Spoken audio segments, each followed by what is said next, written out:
வணக்கம் ஓவியா. ராமநாதபுரத்தைச் சேர்ந்த செட்டியெதிர்வைச் சேர்ந்தவர் கோவிந்தராஜன். இவர் தனது மனைவி, மகள் ஆகியோருடன் குற்றாலம் செல்வதற்கு வாடகை காரில் சென்றுள்ளார்.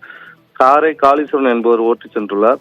இந்நிலையில் ராமநாதபுரம் மதுரை 4 வழிச்சாலை அருகே நென்மினி என்ற இடத்தில் சென்று கொண்டிருந்த போது எதிரே வந்த லாரி மீது கார் மோதி விபத்துக்குள்ளானது. இந்த விபத்தில் கோவிந்தராஜ், அவரது மனைவி யமுனா, அவரது மகள் ரூபினி ஆகிய 3 பேர் மற்றும் கார் ஓட்டுநர் காளீஸ்வரன் ஆகிய 4 பேர் சம்பவ இடத்திலேயே உயிரிழந்தனர். இந்த விபத்தில் கார் அப்பளம் போல் நொறுங்கியது. மேலும் இந்த விபத்தில் 2 காயமடைந்து மதுரை ராஜாஜி மருத்துவமனையில் மேல் சிகிச்சைக்காக அனுப்பி வைக்கப்பட்டுள்ளனர். இந்த விபத்து குறித்து பரமக்குடி தாலுகா போலீசார் விசாரணை செய்து வருகின்றார்கள்.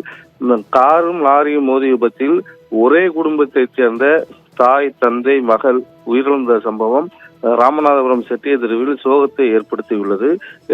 ஏனென்றால் ஒரே குடும்பத்தைச் சேர்ந்தவர்கள் சுற்றுலாவிற்காக சென்றபோது இது போன்ற ஒரு கோர விபத்தானது நடைபெற்று ஒரு மிகப்பெரிய சோகத்தை ஏற்படுத்தியுள்ளது ஓவியா.